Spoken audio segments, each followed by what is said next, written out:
Hello. Ako lang mag-isa dito sa bahay. Gawa nga't si Amira nasa school.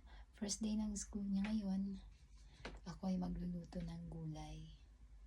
So, samahan niyo ako mamitas sa munti kong garden.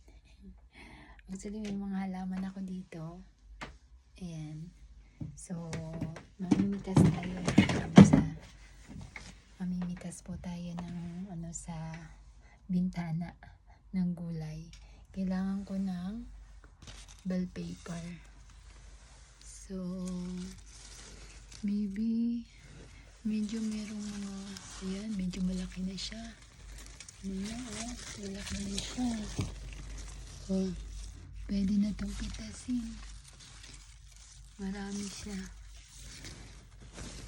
So, pipitas ako ng isa.